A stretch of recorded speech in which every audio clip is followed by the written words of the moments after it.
La vigile matinale provient de l'œuvre de Monica Diaz, Méditation quotidienne au féminin. La méditation de ce matin, aujourd'hui, 23 octobre 2024, est tirée de Galates 3, verset 28. Il n'y a plus ni juif ni grec, il n'y a plus ni esclave ni libre, il n'y a plus ni homme ni femme, car vous tous, vous êtes un en Christ Jésus. Nous ne sommes pas en compétition, page 305. J'ai une amie un peu particulière.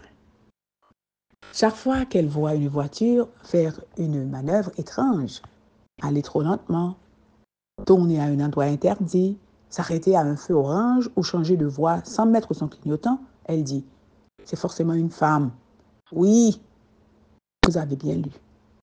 J'ai une amie avec un « Et oui, vous avez bien lu. » Ce qu'elle dit, c'est forcément une femme. Incroyable, mais vrai. Comment une femme peut-elle dire cela des autres femmes? Ne me le demandez pas, car je ne le comprends pas non plus. Quand les hommes sont machistes, cela me dérange.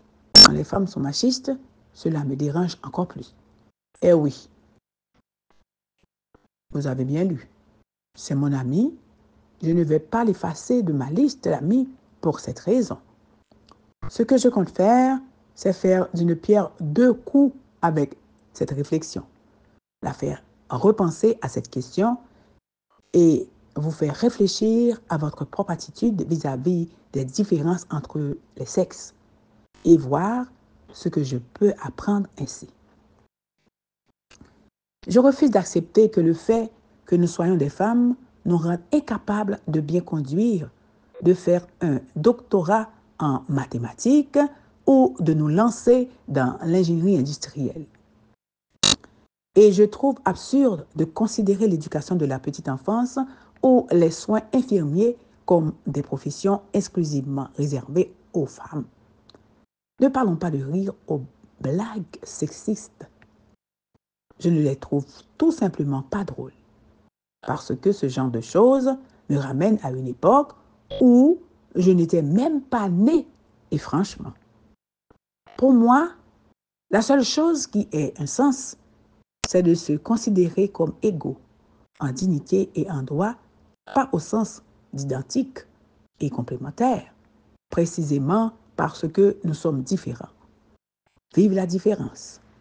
C'est Dieu qui nous a fait ainsi. Nous devons fonder nos relations les uns avec les autres sur le respect et la dignité de chacun. Au-delà de cela, chacun cherche un sens et un but à sa vie, parce qu'il est juste qu'il en soit ainsi. Quelle est votre façon d'être une femme dans le monde? Être scientifique? Être mère? Être célibataire? Je ne pense pas que vous ayez à demander la permission. Assurez-vous simplement que c'est Dieu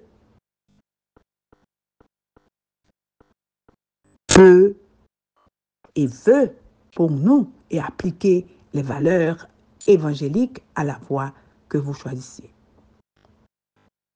Le fait d'avoir été créé à l'image de Dieu vous ouvre de nombreuses possibilités de développement individuel en fonction de vos dons et de vos forces. Amen, amen, amen. Nous ne sommes pas en compétition. Que Dieu vous bénisse. Bonne journée.